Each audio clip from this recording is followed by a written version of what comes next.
자, 오늘은 주기도문 세 번째 시간이고요. 기도의 열쇠. 하늘에 계신 기도의 열쇠가 뭐냐 했을 때 하늘에 계신 우리 아버지시다. 이거를 이제 가지고 여러분과 같이 말씀을 나눕니다. 오늘 말씀 마태복음 6장 9절부터 13절까지 말씀. 이거는 앞으로 개역 개정으로 볼까요?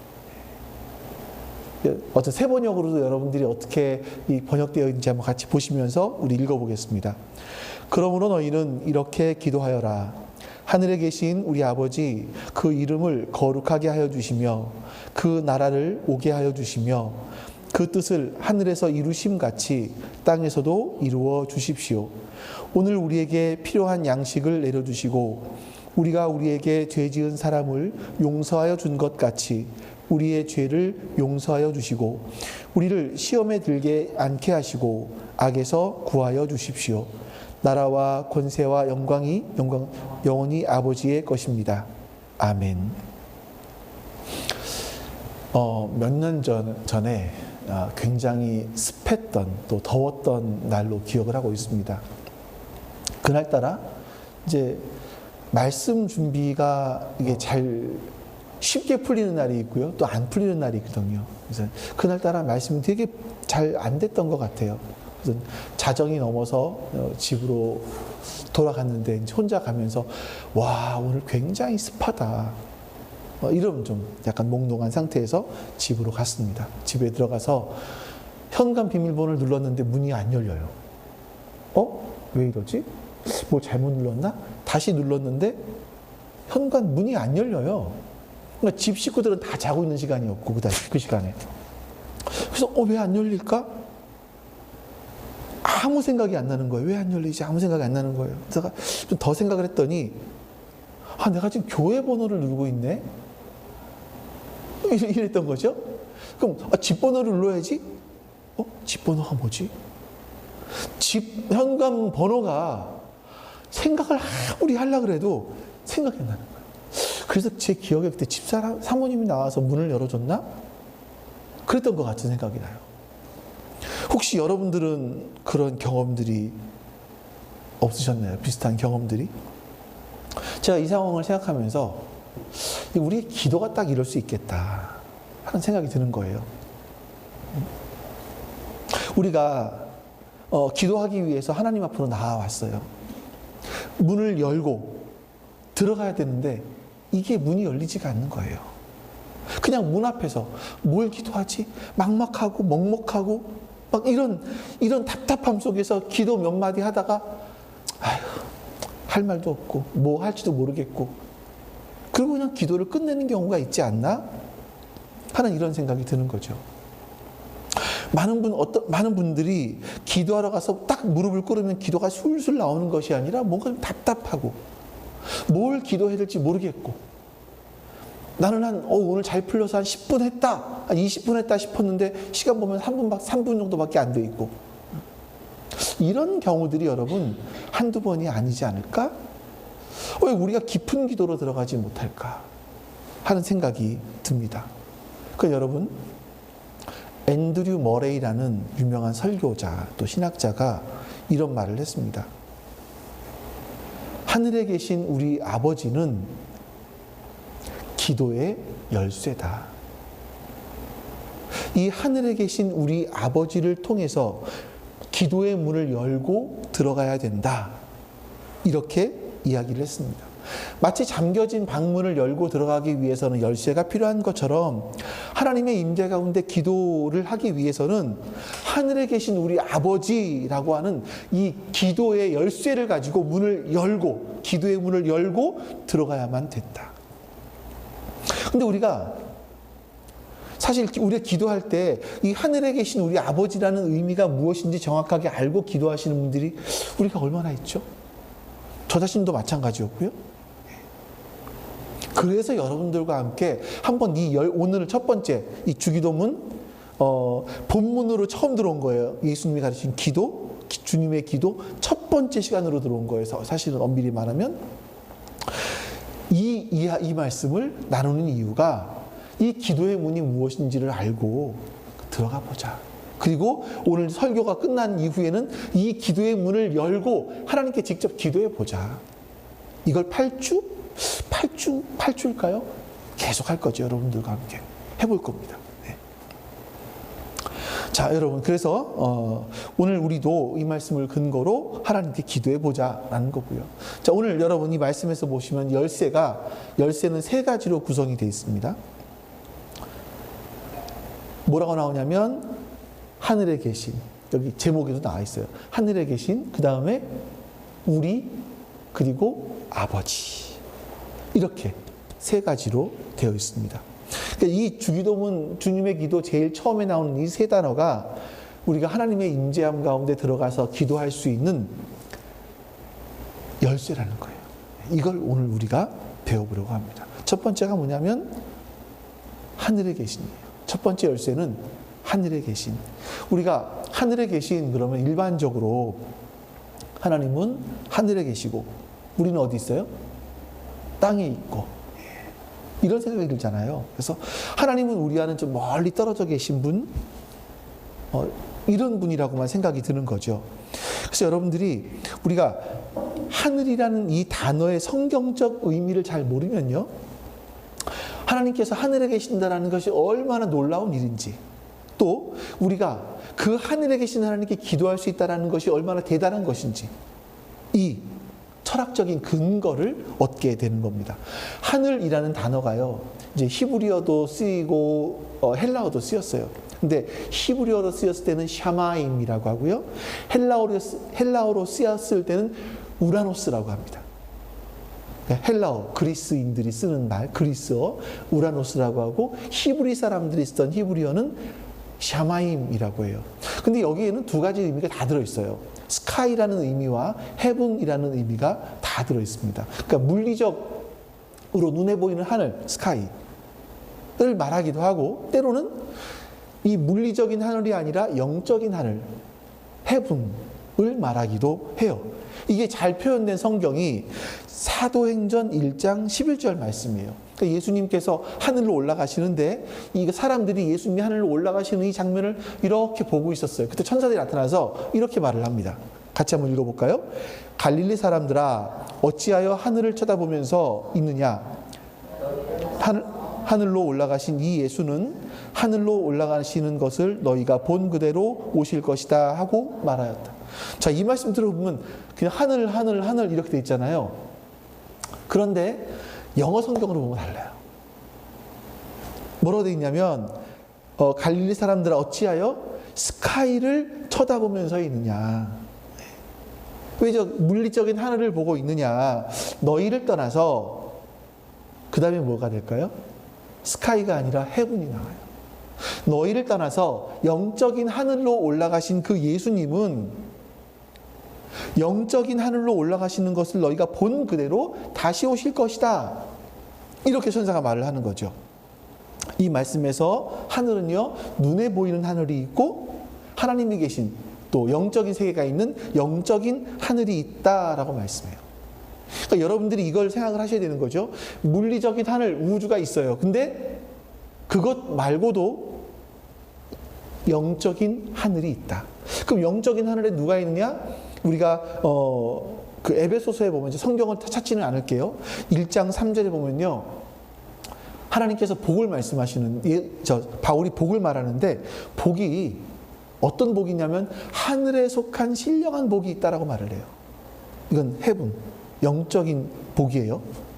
또 1장 20절에는요, 예수 그리스도는 하늘에서 하나님의 오른편에 앉아 계신다. 영적인 하늘이에요. 또 3장 10절에 하늘이라는 영역을 어떤 통치자, 어떤 권세자가 다스리고 있다. 이렇게 말을 하죠. 이게 바로 이제 그 헤븐을 말하는 거고요. 6장 12절에 보면요, 이 하늘에는 악한 영도 있다. 영적인 하늘에 악한 영이 존재한다. 이렇게 이야기를 합니다. 그러니까 여러분, 이 헤븐이라는 단어, 이 영적인 하늘은요, 보이지 않는 세계를 말해요. 우리의 눈에, 우리의 가시적으로 보이지 않는 그런 세계. 근데 문제가 뭐냐면 우리가 사람들은 눈에 보이는 것만 믿으려고 하잖아요. 그러다 보니까 눈에 보이는 것에 우리의 관심이 많이 가 있다 보니까 영적인 세계가 있구나라는 것을 자꾸 잊어버리고 살아요. 우리가 잊어버려요. 여러분들은 영적인 세계가 있다는 거 얼마나 느끼십니까? 제가 이거 영적인 세계 할 때마다 종종 인용하는 말씀이 있어요. 다니엘서 10장 말씀이에요. 9장도 비슷한 말씀이 나오지만 10장을 보면 이런 말씀이 나옵니다. 같이 한번 읽어볼게요. 그가 내게 말하였다. 다니엘아, 두려워하지 말아라. 내가 이 일을 깨달으려고 하나님 앞에서 스스로 겸손하여지기로 결심한 그날 첫날부터 하나님은 내가 간구하는 말을 들으셨다. 내가 기도하는 말에 응답하려고 내가 왔다. 그러나 페르시아 왕국의 천사장이 20하루 동안 내 앞을 막았다. 내가 페르시아에 홀로 남아 있었으므로 천사장 가운데 하나인 미가엘이 나를 도와주었다. 이제 내가 마지막 때에 내 백성에게 일어날 일을 깨닫게 해주려고 왔다. 이 환상은 앞으로 일어날 일을 보여주는 것이다. 자, 여기서 보세요. 여기서 보면 하나님께서 다니엘이 스스로 겸손하여지기로 결심한 첫날부터 하나님은 내 간구하는 말을 들으셨다. 이 겸손하셨다는 말씀이 기도했다는 말인 것 같아요. 겸손하게 하나님의 뜻을 구하고 기도했다는 얘기죠. 그러니까 이때가 언제였냐면, 여러분들 이제 우리 느헤미야서도 보고 했으니까 이 말씀이 언제이냐면, 다니엘이요, 이제 이스라엘 사람들이 포로 귀환을 했어요. 1차, 2차.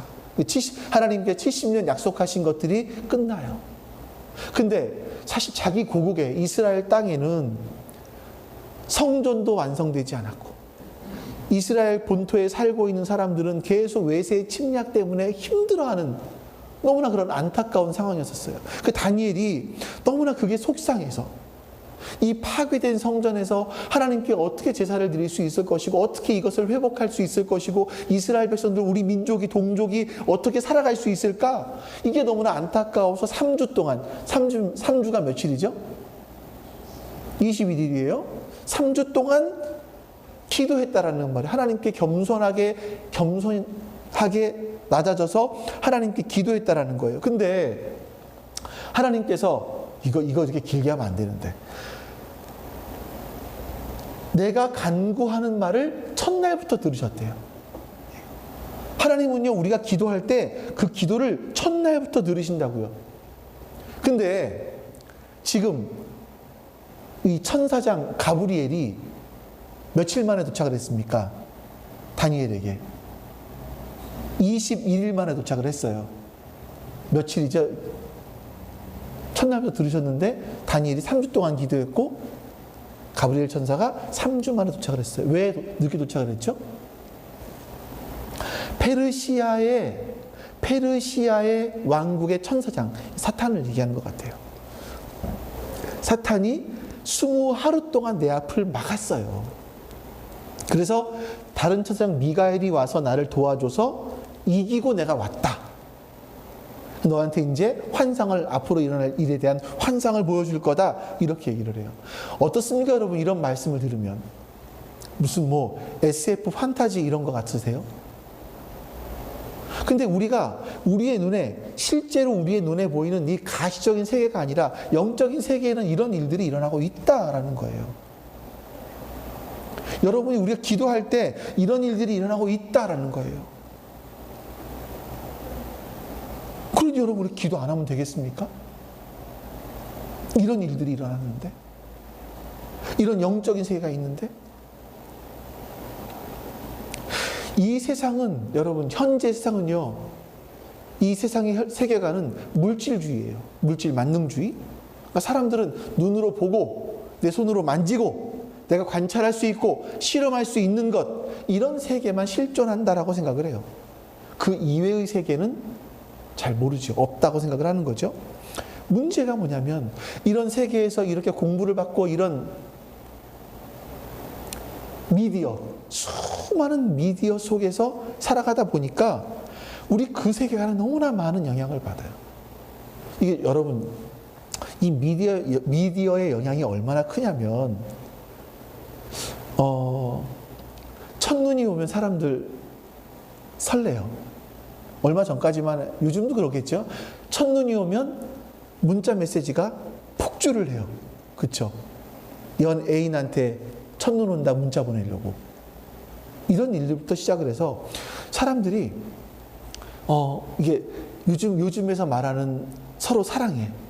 사랑하면 뭐 손을 잡고 싶고, 손을 잡으면 뭐 안아보고 싶고, 입맞춤하고 싶고, 이런 것들. 이런 일들이 당연히 사랑하면 나타나는 현상이라고 우리는 생각을 하지만, 실제로 1800년대 이전의 역사 속에, 문헌 속에는요, 사랑을 하면 이렇게 한다라는 것이 한 번도 나타난 적이 없어요. 단 한 번도. 언제부터 나타나느냐? 라디오가 등장을 하는 거예요. 라디오가 등장을 하는데, 이 라디오에서 서로 사랑하는 남녀가 생기잖아요. 그러면 이 서로 사랑하는 남녀가 라디오니까 어떻게 사랑하는지를 알게 할 거예요, 이거를요. 그래서 뭐 손을 잡고, 뭐 입맞춤을 하고, 서로 포옹을 하고, 이런 것들이 막 나오기 시작을 했어요. 그래서 우리 안에 각인시키는 거예요, 이게. 예? 각인시키는 거예요. 각인시켜서, 사랑을 하면 손을 잡아야 되고, 사랑을 하면 안아야 되고. 옛날 1800년대 이전까지는 우리 인류사에 없었던 이야기가 1900년 넘어서면서부터 시작해서 생기기 시작했다, 나오기 시작했다. 이게 뭐의 영향이냐면 미디어의 영향이다. 제가 김주환 교수가 이제 그런 것들을 딱 쭉 연구해서 이렇게 하는 걸 보면서 그렇구나. 이 세상에서 우리가 사실 실제라고 알고 있는 것들이 사실은 사람들이 돈을 벌기 위한 그런 수단으로 만들어낸 것들이 대부분이었구나. 거짓이구나. 다 거짓이구나. 하는 것들을 좀 많이 생각을 하게 됐죠. 여러분, 우리가 이런 세상 문화 속에서, 이런 세계관 속에서 영향을 받으면서 우리는 살아가요. 이런 세계관을 갖고 살아가다 보면 여러분, 기적이라는 건 불가능해요. 왜냐하면 세상은요, 원인이 있어야 결과가 나오잖아요. 원인이 있어야 결과가 나오는데, 기적이라는 건 뭡니까? 원인이 없는데 결과가 나온 거예요. 그래서 사람들은 이 기적을 불가능하다고 생각을 하죠. 근데 여러분 보세요. 하나님께서 하늘에 계세요. 우리 눈에 가시적으로 보이는 이 세계가 아니라 이 세계를 뛰어넘는 영적인 세계에 계세요. 우리 하나님께서요. 이 세상을 넘어서는 신비하고도 우리가 알 수 없는 그런 초월의 세계에 계시는 분이 우리 하나님이에요. 여러분, 우리가 그 하나님을 인정하면 그 초월의 하나님께서, 그 초월의 능력을 갖고 계신 하나님께서 내 삶에 개입하시기 시작을 하고 내 삶을 만져주신다는 것이 믿어지는 거죠. 그러면 여러분, 우리의 삶 가운데 난 못해, 나는 안 돼 라고 했던 것들이 가능할 수 있겠구나. 나는 안 되는데 내 힘으로는, 내 역량으로는 부족한 건데 하나님이 내 인생 속에 개입하시면 이것이 가능하겠구나. 이게 믿어지는 거예요. 이게 하나님은 하늘에 계세요. 그 초월의 하늘에 계세요. 그 하나님이 우리가 기도할 때 그 하나님과 만날 수 있어요. 그 하나님 내 삶 가운데 역사를 하세요. 이 놀라운 일들이 기도를 통해서 이루어진다라는 거죠. 그래서 우리가 이걸 믿는 거예요. 기도의 첫 번째 열쇠는 뭡니까? 하나님은 그 초월의 하늘에 계십니다. 하나님은 초월하게 역사하시는 그런 하나님이십니다. 기도할 때 그 하나님과 내가 만나게 되는 역사가, 하나님이 내 삶에 개입하시는 그 역사를 경험하게 된다. 첫 번째 기억하십시오. 조금 이따 기도 같이 하실 때 이걸 기억하고 기도하셔야 돼요. 두 번째, 하늘에 계신 하나님은 어떤 하나님이세요? 하늘에 계신 어떤 하나님? 우리의 하나님이세요. 이 기도는요, 내가 누군지를 다시 한번 생각하게 해줍니다. 한국 사람들은요, 우리라고 하는 인칭 대명사를 너무나 좋아해요. 그래서 막 아무데나 막 붙여 쓰죠. 절대로 쓰면은 안 되는 말에까지 써요. 뭐 우리 엄마, 친구 엄마니까 우리 엄마 할 수 있어요. 우리 아빠 가능해요. 우리 아내, 우리 남편 이런 말 쉽게 쓰는데 이게 사실 만든 말인가요? 큰일 날 말 아니에요. 우리들의 아내, 우리들의 남편 이거는 사실 안 될 말이잖아요. 너무나 자연스럽게 써요. 근데 우리 한국 사람들이 이 우리라는 단어와 나라는 단어를 별로 구분하지 않고 사용하기 때문에 주님의 기도에서 하늘에 계신 우리 하나님 그랬을 때 우리 하나님 그냥 내 하나님을 얘기하는 거구나. 이게 일반적으로 나의 하나님이라고 생각을 하는 거예요.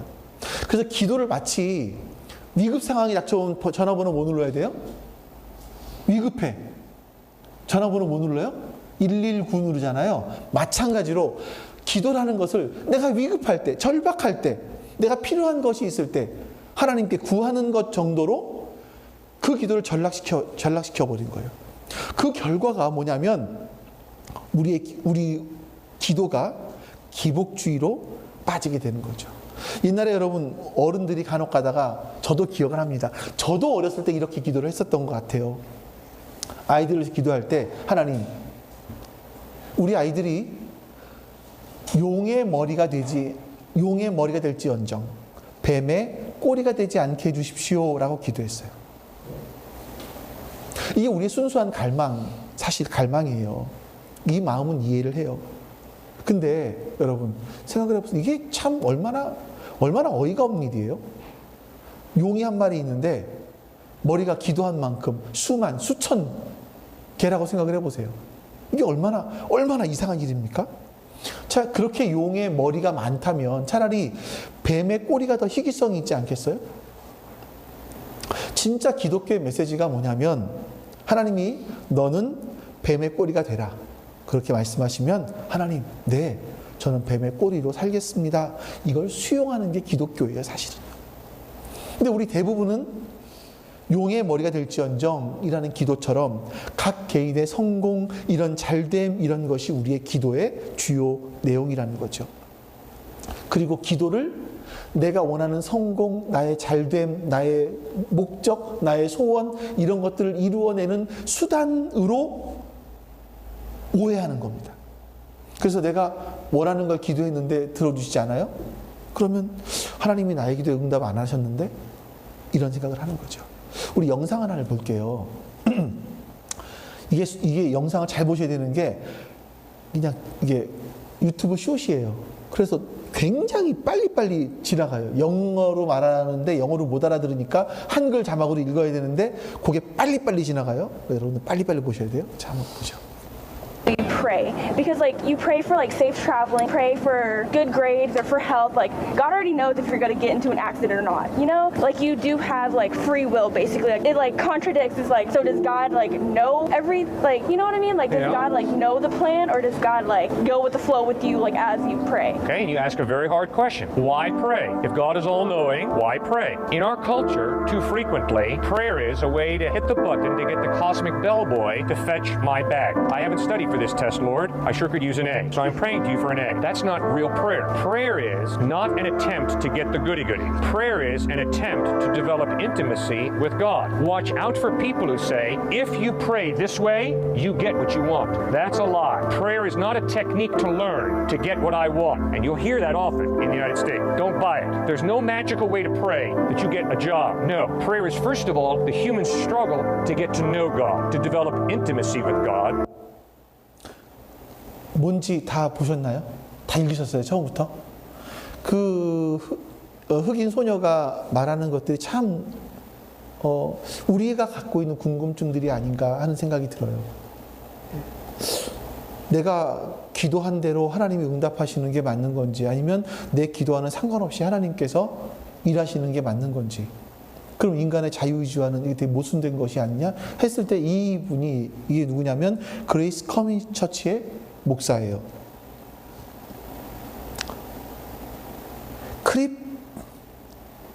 뭐예요? 닉텔? 네, 뭐 이런 사람이에요. 어쨌든 잘 모르겠네. 못 읽겠네, 이것도. 자, 보세요, 여러분. 이분이 얘기하는 게 뭐냐면 마지막에 딱 이 부분, 기도란 내 소원을 이렇게 이런 방법으로 기도해서 하나님이 내가 원하는 소원을 이루어내는 것이 아니라, 기도란 하나님을 알고 그분과 더욱 친밀해지기 위한 인간의 절실한 노력이다. 이걸 여러분 오해하시면, 이걸 기억하셔야 돼요. 기도는 여러분 이런 거예요. 기도는요, 이런 거예요. 그럼 여러분, 여기서 말하는 우리란 뭘까? 우리란 누구일까? 가족일까요? 아니면 내가 속한 교회 공동체 정도? 우리 요한일서 5장 1절 말씀을 읽어보죠. 같이 읽어보겠습니다.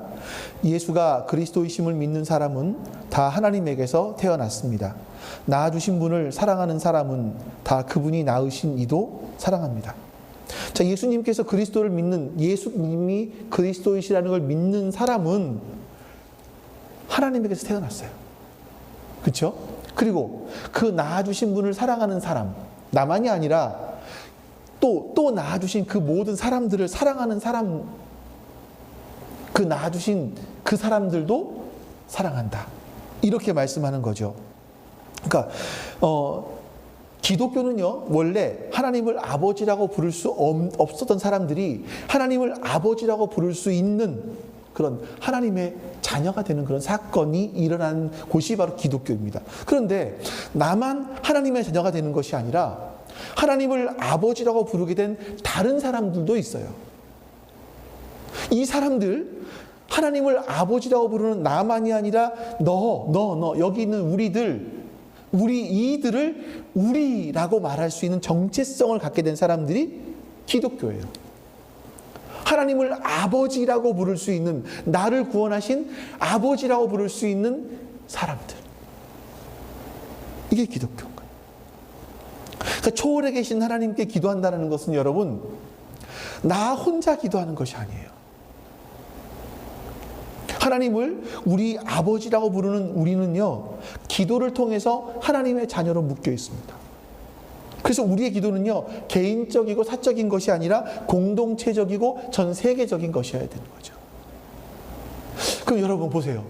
우리의 기도가 공동체적이어야 되고 전 세계적이어야 된다고 했을 때, 우리가 어저께 축구했잖아요. 네, 축구. 어디랑 했었죠? 요르단과 했었죠? 요르단과 했는데 제 마음속에서 은근히 기도가 나오려고 해요. 전 세계적으로 봤을 때 올바른 기도일까요? 하나님, 우리가 이기게 해주세요. 우리의 바람이고 소망일 수는 있지만 그것이 올바른 기도이냐? 라고 했을 때 우리의 기도가 달라질 수 있는 거예요. 우리의 기도가. 제가 지난주에 말씀드렸지만 일본의 행실이 참 과거에 미웠어요. 요즘에 신문에 간혹 가다 보면 무슨 넷플릭스에서 나온 무슨 드라마가 있대요. 뭐 경성 뭐라고 하는 드라마가 있대요. 그 드라마가 일본에서 무슨 우리나라 사람을 통해서 인체 실험한 거? 무슨 부대? 731 부대인가? 예? 731 부대 아니에요? 그러니까 거기에 대해서 고발한 뭐 영화인지 잘 모르겠는데, 뭐 일본에서 거기에 대한 영화들을 보기도 하고 거기에 대해서 반응을 하기도 하고 이렇다라는 얘기를 들었어요. 그걸 보면서 731 부대 이거 얘기를 또 접하니까 또 뉴스 기사에 쭉 뜨잖아요. 731 부대가 어쩌고. 일본에 대한 마음들이 더 있는 거죠. 속상함. 얼마 전에 예준이랑 같이 이번에 나온 이순신 나온 영화가 뭐죠? 예? 노량인가요? 이번에 나온 게? 그거를 보고 왔어요. 제가 예준한테 뭐라 그랬냐면, 어떤 사람들은 우리나라가 일본에 저렇게 침략을 계속 당한 이유가 힘이 없어서라고 한다. 근데 그건 힘이 없어서가 아니다. 우리는 계속해서 서로 적대시하는 그런 마음들이 있었기 때문이다. 조선시대로 갔을 때 조선은 이게 북쪽을 또 되게 천대시했죠. 이렇게. 그런 역사들이 있잖아요, 우리가. 서로 갈라지는 역사들. 이것 때문에 그랬다. 이 말 속에서 보면 저도 그런 거예요. 이런 것들이 있는, 일본이 우리나라를 강제 점령했던 것들에 대해서 막 하나님께서 하나님의 눈으로 이제 일본을 바라보면 또 어떨까 하는 이런 것들을 우리가 생각할 수 있죠. 기도가 달라질 수 있게 되는 거예요. 그래서 여러분 이걸 알아야 올바르게 기도할 수 있어요. 초월에 계신 하나님, 그리고 우리의 하나님. 이걸 알아야 우리가 올바로 기도할 수 있는 거죠. 자, 그리고 세 번째.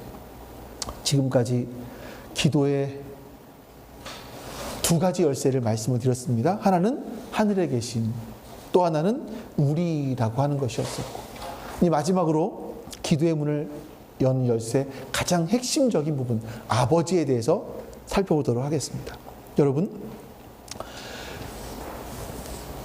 한번 우리가 좀 생각을 해볼까요? 하늘에 초월해 계신 하나님께서 도대체 우리의 기도를 들으셔야 되는 이유가 뭐예요?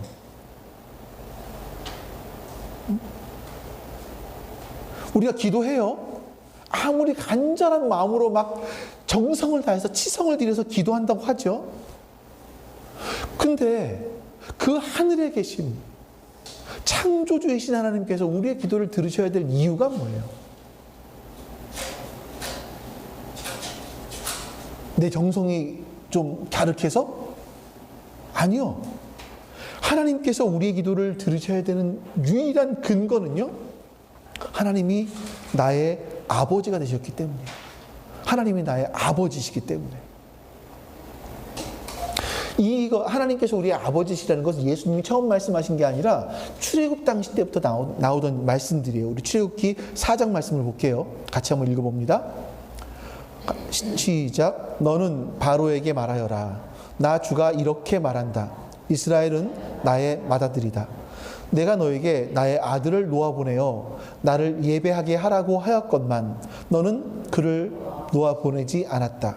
그러므로 이제 내가 너의 맏아들을 죽게 하겠다. 하나님께서는 이스라엘을 향해서 뭐라고 말씀하십니까? 이스라엘이 누구라고요? 나의 맏아들이다. 하나님께서 이스라엘 백성들을 해방시키기 위해서 찾아오셨어요. 하나님이 찾아오신 이스라엘 백성들은 당시에 노예였었고요. 숫자도 적었습니다. 그러니까 민족으로서 자기 정체성도 분명하지 않았던 사람들이었고요. 이 지구상에 보면 존재하다 사라진 소수 민족들이 굉장히 많습니다. 이스라엘 역시 얼마 지나지 않으면 사라져버릴 수 있는 그런 소수 민족이었었습니다. 그런데 그 인종이 말살될 위기에 처해 있던 그들을 하나님이 찾아오셨고, 그들을 향해서 뭐라고 말씀하시냐면 이스라엘은 나의 맏아들이다, 첫 번째 아들이다 라고 말씀하시는 거예요. 세상에 별 볼 일 없는 노예였던 사람들을 찾아오신 사건도 놀랍지만 그들을 가리켜서 나의 맏아들이다 라고 말씀하시는 거예요. 자, 여러분, 이게 우리가 이 말씀 뭘 상상할 수 있습니까? 얘가 내 맏아들이야. 그러면 그 다음에 또 뭐가 있다라는 얘기예요? 두 번째, 세 번째 아들이 있을 수 있다라는 얘기죠. 하나님께서 이스라엘을 첫 번째 아들로 삼으시고 내가 그 다음에 두 번째, 세 번째, 네 번째 아들을 또 삼을 거야라는 말씀이 이 말씀 속에 내포되어 있는 겁니다. 여러분, 도대체 그 하늘에 계신 이 온 우주 만물을 창조하신 그 하나님께서, 인간 없이도 아무 문제가 없는 그 하나님께서 그 인간들을 찾아오셔서 그 부족하고 별 볼 일 없는 이스라엘 민족을 찾아오셔서 그들의 아버지가 되어주시겠다? 도대체 뭐 때문에 이런 일들을 하시냐고요. 구약에서 하나님은 노예들을 해방시켜서 그들의 아버지가 되어주셨고, 그리고 이제는 하나님께서 모든 인류의 아버지가 되는 길을 열어주셨어요. 그게 예수 그리스도께서 이 땅에 오심으로, 죽으심으로, 부활하심으로 죄의 노예로 살았던 우리들을 구원해내시고 하나님을 이제는 아버지로 모실 수 있게 만든 놀라운 사건이 바로 예수 그리스도의 십자가 사건이에요. 마태복음 14장 36절에서 예수님이 겟세마네 동산을 기도하시죠. 아버지여, 이 잔을 내게서 옮겨주시옵소서 라고 기도하세요. 그때 예수님은 하나님을 아버지라고만 부른 것이 아니라 아빠 아버지라고 부르세요. 아빠 아버지의 뜻이 이루어지길 원합니다. 이렇게 기도하셨어요. 근데 예수님은 하나님이 아빠 아버지, 예수님께는요 하나님이 아빠 아버지였고 나의 아버지, 나의 하나님이셨습니다. 예수님께는요. 근데 이제 예수님께서 부활하신 다음에 막달라 마리아에게 이렇게 말씀하세요. 요한복음 20장 17절 말씀 같이 한번 읽어보죠. 시작. 예수께서 마리아에게 말씀하셨다. 내가 손을 대지 말아라. 내가 아직 아버지께로 올라가지 않았다. 이제 내 형제들에게로 가서 이르기를 내가 나의 아버지 곧 너희의 아버지 나의 하나님 곧 너희의 하나님께로 올라간다고 말하여라. 야, 여기서 여러분 예수님이 정말 엄청난 말씀을 하시는 거예요. 세 번째 줄 중간에 보세요. 예수님께서 제자들을 가리켜서 뭐라고 말씀하세요? 내 형제들, 나의 형제들, 제자들이 나의 형제들이래요. 그들에게 가서 내가 나의 아버지 곧 너희의 아버지, 나의 아버지가 너희 제자들의 아버지래요. 그리고 나의 하나님 곧 너희의 하나님께로 올라간다고 말해라. 너희와 나는 형제가 되었다. 나의 하나님이 너의 하나님이고 나의 아버지가 너의 아버지가 되었다 라고 예수님 말씀하시는 거죠. 여러분, 우리가 감히 하나님을 아버지라고 부를 수 있게 된 것은요, 우리를 그 죄의 노예에서 탈출시키시고 고와 같은 우리들을 양자될 수 있도록 입양해 주신 그 은혜 때문인 겁니다. 바울이 로마서 8장 15절에서 뭐라고 말하냐면, 로마서 8장 15절 8.15예요. 8.15 해방된 거예요. 같이 읽어보죠. 시작.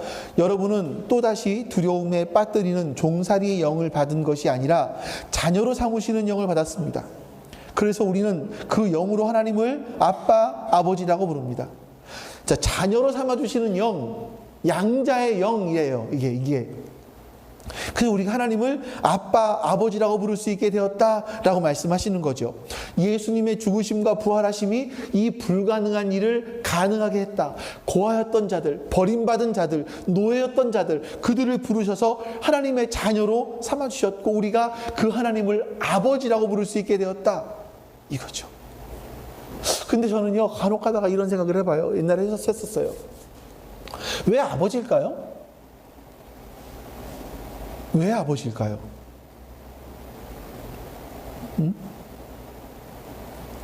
여러분, 이제 아빠, 우리가 그 아빠라고 하는 단어가 우리는 보통 이제 전에 그 요아킴 에레미야스라는 사람이 처음 영국에서 발표한 그 글이었어요. 이스라엘에서 아바라고 하는 단어는 우리가 어린아이들이 아빠를 부르는 단어와 같다. 그래서 친근감 있는 것이다. 이렇게 생각을 했단 말이에요. 근데 여러분, 솔직히 아빠가 친근합니까? 엄마가 친근합니까? 엄마 아닌가요? 아빠는요, 상처를 참 많이 주는 존재들이에요. 아빠는 때로는 힘으로 욱박지르고 때로는 자기 화를 못 이겨서 폭력을 휘두르고 이건 사랑의 매야 합리화하고 이런 아버지들이 적지 않아요. 그러니까 자녀에게 자라가면서 가장 큰 상처를 많이 주는 존재가 사실은 아빠예요. 그 아버지가 친밀할까? 하나님이 친밀한 분이신가? 그러니까 아버지라고 생각, 친밀한 아버지? 그런가? 저는 사실 이게 조금 어색했어요. 근데 공부를 더 하다 보니까 이 제임스 바라는 영국의 신학자가 아바라는 단어를 연구했는데 맞대요. 네, 아바가 어린아이들이 부를 때는 친밀감 있게 아빠라고 부르는 단어가 맞대요. 근데 어른이 되었을 때 아빠라고 부를 때는 나이가 30, 40이 된 사람이 70된 아버지에게 아빠 그런다고 해서 그게 막 친밀감 이거겠어요? 그건 아니란 말이에요. 그럼 뭘까? 그냥 이 아빠라는 단어는 똑같이 아버지라는 단어라는 거예요. 근데 그 당시에 이스라엘 사람들에게 아버지라는 단어는 친밀함이 아니라 강력한, 자기 목숨을 걸고 가정을 지키는 보호자라는 의미가 있다는 거예요. 강력한 보호자. 목숨 바쳐 자기 가족을 보호하는 아버지. 이거라는 거죠. 그럼 여러분, 이게 맞는 것 같아요. 보세요. 예수님이 십자가에 달려 돌아가시면서 아빠, 아버지 뜻이 이루어지길 원합니다 라고 기도한 것이 뭐냐면 친밀감 있게 한 거겠어요? 내가 지금 이렇게 죽음에 나를 내놓습니다. 그러나 나의 강력한 보호자 되시는 아버지, 이걸 말하는 거예요. 나의 강력한 보호자 되시는 그 아버지를 부르시는 거죠. 바울이요, 나의 강력한 보호자 되시는 그 하나님을 묵상하다가, 아버지를 묵상하다가 이렇게 고백을 해요. 로마서 8장 38절 같이 읽어봅니다. 시작. 나는 확신합니다. 죽음도 삶도 천사들도 권세자들도 현재 일도 장래 일도 능력도 높음도 깊음도 그 밖에 어떤 피조물도 우리를 우리 주 예수 그리스도 안에 있는 하나님의 사랑에서 끊을 수 없습니다. 우리 주 예수 그리스도 안에 있는 우리는 절대 보호자 되시는 하나님 아버지의 사랑에서 끊어질 수 없다. 이렇게 말을 하는 겁니다. 도대체 바울이 깨달은 절대 보호자 되시는 하나님 아버지께서 보여주시는 그 사랑이 무엇이에? 어떤 것이었기에 그 사랑에서 끊을 수 없다라고 말을 했을까? 로마서 8장 32절. 바울이 깨달은 거예요. 같이 읽어봅니다. 자기 아들을 아끼지 않으시고 우리 모두를 위하여 내주신 분이 어찌 그 아들과 함께 모든 것을 우리에게 선물로 거저주지 않으시겠습니까? 우리를 살리고 우리를 보호하기 위해서 자신의 아들을 내어주신 분이 하나님이세요. 아버지세요. 우리가 아버지라고 기도할 때 하나님은 나를 살리시고 당신의 가장 귀한 맏아들을 내어주신 분이시라는 거예요. 우리가 하나님께 기도할 때 아버지라고 부르는 그분은요, 나에게 필요한 것을 내가 기도하기 전에 이미 다 알고 계시는 분이세요. 그래서 모든 걸 다 주실 준비가 되어 있는 분이세요. 그래서 우리가 기도할 때 이방인처럼 헛된 반복을 할 필요가 없습니다. 하나님을 감동시키기 위해서 애를 쓸 필요가 없다라는 거죠. 하나님은 달라고 하지 않아도 주시는 분이라는 거죠.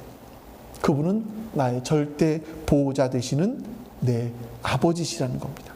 그래서 하나님께 나아가서 아버지 하면서 기도할 때 우리를 자녀 삼으신, 또 나를 강력하게 보호해 주시는 그 하나님이 떠올라야 되는 거예요. 그게 우리가 떠올라야 되는 거예요. 죄의 노예가 되어서 세상을 쫓아 살던 우리를 해방시켜서 우리를 자기 자녀로 삼아주신 그 하나님 아버지가 기억나야 되는 겁니다. 여러분, 생각을 해보면 이 중에 어느 누가, 어떤 사람이 감히 천지를 창조하신 나의 창조주이신 그 하나님을 아버지라고 부를 수 있겠습니까? 그리고 그 하나님 앞에 고개 들 수 있겠습니까? 불가능한 일이에요. 그런데 하나님 앞에 가서 아버지, 저는 자격 미달입니다. 저는 오늘도 죄 가운데 살았습니다. 저의 삶은 오늘도 충성되지 못했습니다. 용서해 주십시오. 그러면 우리 아버지는 다시 받아주세요. 왜냐하면 내 아버지시니까. 이게 얼마나 놀라운 겁니까, 여러분? 그 기도는요, 다른 한편으로 보면 하나님께 도망가는 게 기도예요. 아버지 앞에 도망가는 거예요. 세상의 고통이 너무나 심해서 갈 데가 없고 숨을 데가 없을 때 하나님께 도망가 숨는 게 바로 기도인 겁니다. 우리가 그렇게 기도하기 시작할 때 우리는 나의 강력한 보호자 되시는 내 아버지 품 안에서 힘을 얻게 되고 고통과 어둠이 있는 세상 속으로 아버지와 함께 나아갈 수 있게 되는 거죠. 그렇게 하나님을 아버지라고 진심으로 부르기 시작할 때 여러분, 기도의 문이 열리는 겁니다. 그 하나님을 나의 강력한 보호자시라는 것을 깨달을 때 여러분, 기도의 문이 조금씩 열리기 시작하는 것이고 우리의 소망을 발견할 수 있게 되는 거예요. 그래서 우리 로마서 8장 볼까요? 우리가 이런 소망이 있어요. 우리에게는요. 같이 한번 읽습니다. 자녀이면 상속자이기도 합니다. 우리가 그리스도와 함께 영광을 받으려고 그와 함께 고난을 받으면 우리는 하나님의 정하신 상속자요 그리스도와 더불어 공동 상속자입니다. 현재 우리가 겪는 고난은 장차 우리에게 나타날 영광에 견주면 아무것도 아니라고 나는 생각합니다. 여러분, 우리가 상속자가 되었대요. 근데 더 큰 게 뭐냐면 그리스도와 더불어 공동 상속자다. 이렇게 말씀하는 겁니다. 우리는 이 땅에서요, 이런 종류 저런 종류의 고난을 겪습니다. 우리가 어려움을 당한다는 것은 여러분 견딜만 하지 않아요. 견딜만한 고난은 없습니다. 견딜만 하다 하면 고난이라고 말하지 않아요. 근데 우리가 상속자임에도 불구하고 하나님의 자녀임에도 불구하고 이 땅을 살아가다 보면 고난을 때때로 만난대요. 그 힘든 걸 만난대요. 왜 그러죠? 왜 우리 안에 고난이 찾아오죠? 우리 히브리서 5장 말씀 보자고요. 같이 한번 읽어볼까요? 자, 시작. 그는 아드님이시지만 고난을 당하심으로써 순종을 배우셨습니다. 그리고 완전하게 되신 뒤에 자기에게 순종하는 모든 사람에게 영원한 구원의 근원이 되시고. 아멘. 죄로부터 이스라엘과 온 세상을 구원하기 위해서 예수님이 고난을 당하셨어요. 고난 당하심으로써 뭘 배우셨습니까? 순종을 배우셨다라고 말씀합니다. 하나님의 아들이지만 예수님이 고난 당하심으로 순종을 배우셨대요. 마찬가지로 여러분, 우리도 이 고난을 통해서 순종을 배우는 거예요. 이 순종을 배워서 하나님의 아들과 딸, 이것이 되어가는 거죠. 이런 고난 속에서 우리가 좌절하지 않는 것은요, 우리가 예수님과 함께 하늘에 속한 놀라운 그 복을 상속받을 자이라는 이 소망 때문인 겁니다. 예수님과 함께 공동 상속자이다. 이 땅에서 고통과 아픔과 절망과 좌절과 이런 현장 속에 살아가면서 하나님이 자녀를 삼아주셨으니 이 고난을 결국 이기고 우리가 예수님과 함께 공동 상속자로서 하늘의 유업을, 그 신령한 복을 상속받을 거야, 이런 소망을 갖는 거예요. 이게 여러분 아버지라는 그 이름 속에 숨겨져 있는 비밀입니다. 여러분이, 여러분과 제가 이 하늘에 계신 우리 아버지라는 이 열쇠로 이 문을 열지 않으면 기도 속으로 들어가지를 못해요. 많은 사람들이 기도가 안 된대요. 기도하다 보니 막막하대요. 매일 뭘 기도해야 될지 모르겠대요. 그 이유가 뭐겠습니까? 바로 이 주님의 기도를 간과하기 때문이죠. 하늘에 계신 우리 아버지, 이걸 너무나 가볍게 생각을 하기 때문입니다. 그러나 우리가 하늘에 계신 우리 아버지라는 것으로 기도의 문을 열기 시작을 하면 기도의 문을 열고 기도를 시작할 수 있는 겁니다. 주기도문은요, 하나님이 자신의 아버지가 되신 사람만 드릴 수 있는 기도예요. 하나님이 아버지 되시기 때문에 아버지라고 부를 때 그 감격 속에 빠질 수밖에 없는 사람들이 드리는 기도가 이 기도인 겁니다. 여러분, 우리는요, 이제 여러분들 여기서 한번 제가 10을 말씀드릴 수도 있고 또 기도 수첩을 말씀드릴 수도 있어요. 이걸 가지고 우리가 한번 해보자고요. 그래서 정말 이게 사실인가, 실제인가, 진짜 이렇게 기도하면 기도의 문이 열리나 한번 실험을 해보자고요. 그래서 여러분들과 함께 이제 기도를 한번 시작해보고 싶어요. 그 기도가 우리의 습관이 되는 거죠. 기도 10분 동안 하는 게 어려워요. 왜 어렵습니까? 내가 원하는 거 그것만 기도하다 마치기 때문에. 내가 원하는 게 10분 동안 기도할 정도로 많나요, 여러분? 솔직히 그렇게 많습니까? 지금 우리가 살아가는 상황 속에서 그렇게 많지 않거든요. 한 2, 3분이면 끝나거든요. 그 기도할 게 없어요. 근데 하늘에 계신 우리 아버지, 이 하나님을 찾기 시작을 하면 기도의 문이 열리기 시작을 하는 것이고, 또 우리를 묵상하다 보면요, 하나님, 이 기도는 나 혼자만 드리는 기도가 아니군요. 전 세계 그리스도인들이 다 하나님께 이렇게 기도하고 있군요. 이 공동체가 생각이 나는 것이고요. 또 기도하다 보면 하나님은 나의 강력한 보호자 되시는군요. 이것이 생각이 나게 되는 겁니다. 여러분, 우리가 같이 이렇게 기도할 수 있기를 바라요. 네? 정말 이것으로 기도할 수 있기를 바라요. 오늘 끝나고 나서 기도 수첩도 또 갖다 놓을게요. 집에 있으신 분들은 그거 가지고 하셔도 되고요. 또 여러분들이 이 기도 수첩을 가지고 텐텐텐과 엮어서 하실 수 있을 것 같아요. 했으면 좋겠습니다. 네, 했으면 좋겠어요. 여호와는 내게 복을 주시고 너를 지키시기를 원하며 여호와는 그의 얼굴을 내게 비추사 은혜 베푸시기를 원하며 여호와는 그 얼굴을 내게로 향하여 드사 평강 주시기를 원하노라. 이제는